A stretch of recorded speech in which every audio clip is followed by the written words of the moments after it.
Cette capsule se veut une révision de la production des anticorps polyclonaux et monoclonaux utilisés en laboratoire pour effectuer des tests et des analyses. Vous avez déjà vu cette notion dans votre cours d'immunologie médicale en session 2, en première année de TAB. Je vais utiliser la production d'un réactif d'antiglobuline humaine, qui est un réactif utilisé dans les tests directs et indirects à l'antiglobuline en immunohématologie, pour réviser cette notion avec vous. Donc, pour produire, pour commencer, un anticorps polyclonal qu'on peut ensuite transformer en réactif de laboratoire, on doit absolument utiliser un organisme vivant. Donc, je vous présente un petit lapin qu'on va utiliser pour produire des anticorps. Vous avez exactement les mêmes figures que moi à la fin de votre deuxième chapitre dans les notes de cours en annexe, c'est-à-dire le chapitre sur les réactions immunologiques. Donc, si je prends l'exemple de la production d'un anticorps polyclonal de type antiglobuline, on devrait injecter à ce lapin des molécules humaines de type globuline. Et pour le premier exemple, je vais produire un anticorps polyspécifique, donc je vais injecter 2 antigènes simultanément à mon lapin. Alors, vous voyez que dans le cocktail que j'injecte dans la seringue, il y a une molécule d'IgG humaine qui comporte différents déterminants antigéniques et il y a aussi une molécule de C3D humaine qui comporte des déterminants antigéniques différents. Alors, ce qui arrive lors de l'injection, en fait, c'est exactement le même principe que la vaccination. Donc, le système immunitaire du lapin va s'activer contre les antigènes étrangers, étant donné que c'est des molécules d'origine humaine, il va y avoir une reconnaissance de ces molécules comme étant du non-soi par son système immunitaire. Donc, ça devient des antigènes. Pardon. Le système immunitaire du lapin va activer les lymphocytes B. Les lymphocytes B vont ensuite se différencier en plasmocytes et vont aussi entrer en production clonale de manière à avoir une population cellulaire suffisamment grande pour produire un titre d'anticorps assez élevé pour défendre l'organisme du lapin. Alors, ce qui arrive, c'est que dans un premier temps, le lapin va produire un cocktail d'anticorps, tous dirigés contre la molécule d'IgG humaine, mais vous voyez que ce sont des anticorps de spécificité différente, c'est-à-dire dirigés contre chaque déterminant antigénique de la molécule. Et simultanément, le lapin va également produire un autre cocktail d'anticorps dirigé contre les déterminants antigéniques présents sur la molécule de C3D humaine. Donc, ces anticorps, on va appeler ça un mélange, dans le fond, d'anticorps polyclonaux, étant donné que plusieurs clones de lymphocytes B différents se sont activés pour réussir à produire le mélange d'anticorps. Et dans ce cas-ci, le réactif produit va être un anticorps polyclonal et en plus polyspécifique, étant donné qu'il y a un mélange d'anticorps dirigé contre 2 antigènes différents. Donc, il s'agit d'un anti-IgG mélangé avec un anti-C3D humain. Et c'est justement ce type d'anticorps ou d'antiglobuline, que nous avons actuellement au laboratoire au Cégep. Je pourrais traiter le lapin différemment et injecter uniquement une molécule d'IgG humaine sans molécule de C3D.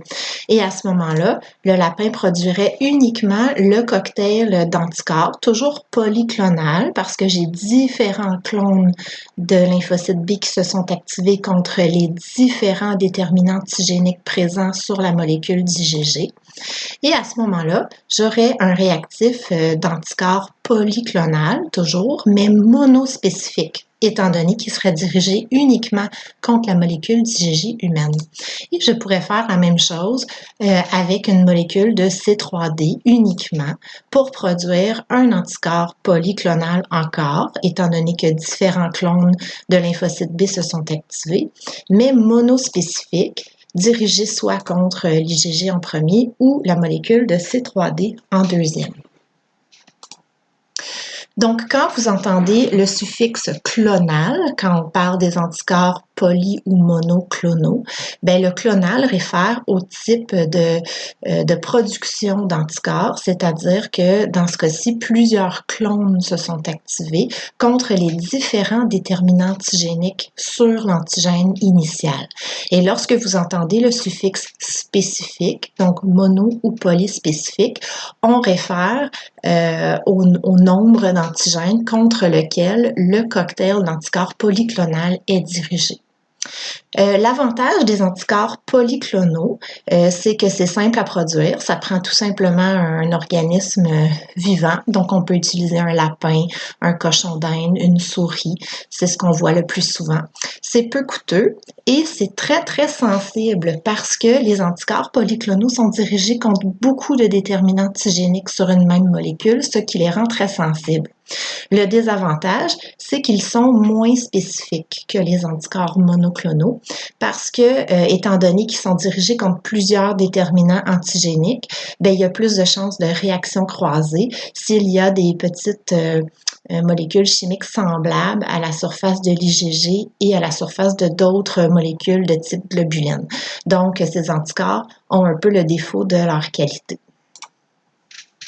Regardons maintenant la production d'anticorps monoclonaux. Donc, la production d'anticorps monoclonaux, c'est quelque chose qui se fait en laboratoire. Donc, c'est un processus qui est artificiel.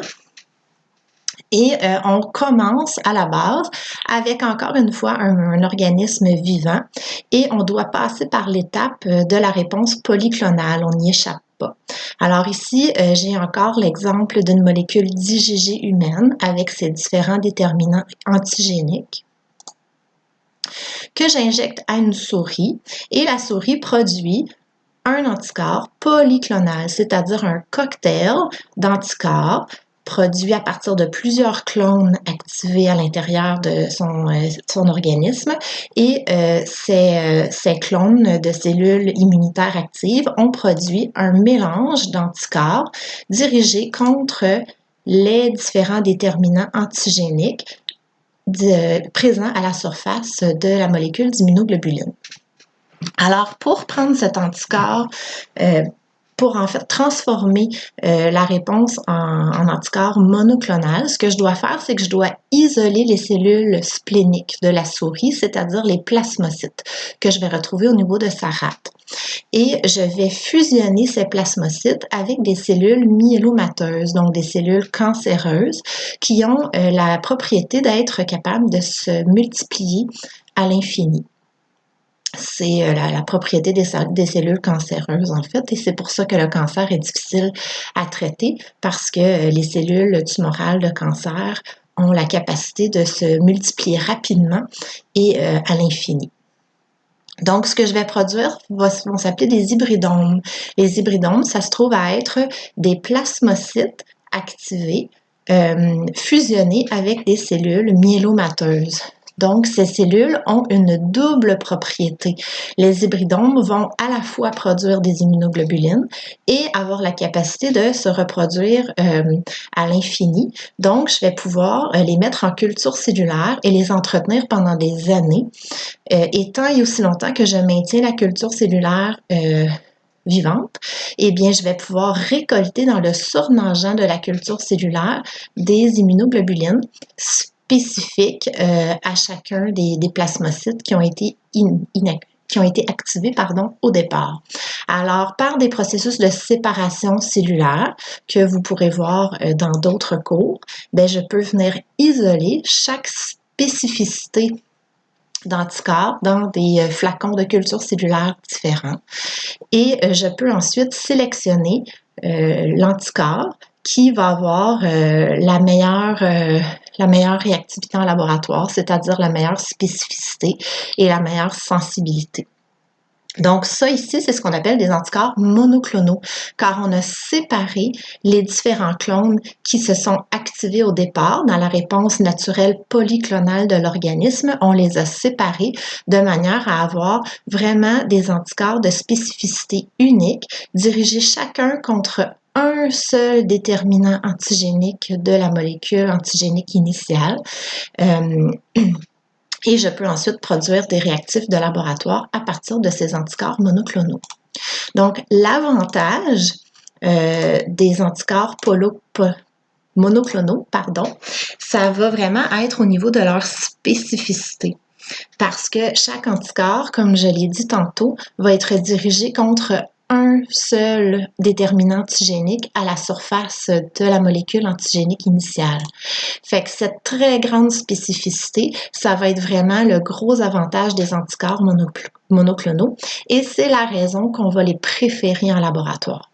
Par contre, il faut travailler fort des fois pour trouver un anticorps monoclonal qui est suffisamment sensible pour ne pas créer de faux négatifs au laboratoire. Donc, c'est sûr qu'étant donné qu'il y a un seul déterminant antigénique qui va être reconnu par l'anticorps monoclonal, ben, ça fait en sorte que le réactif se trouve à être un petit peu moins sensible que les réactifs polyclonaux. Et en plus, ben, ils sont plus dispendieux à produire que les anticorps polyclonaux. Donc ici, dans ce cas-ci, j'ai produit un flacon d'anticorps monoclonal monospécifique, anti-IgG, comme vous voyez, mais je pourrais refaire ce même processus avec une molécule de C3D au lieu d'une molécule d'IgG humaine et je récolterai ensuite des anticorps monoclonaux anti-C3D et je pourrais tout simplement choisir le meilleur anticorps monoclonal anti-IgG avec le meilleur anticorps monoclonal anti-C3D et les mélanger ensemble dans un même flacon pour produire un anticorps, un réactif monospécifique, un réactif monoclonal mais polyspécifique. Donc voilà, je reste disponible à mon bureau si vous avez d'autres questions à ce sujet.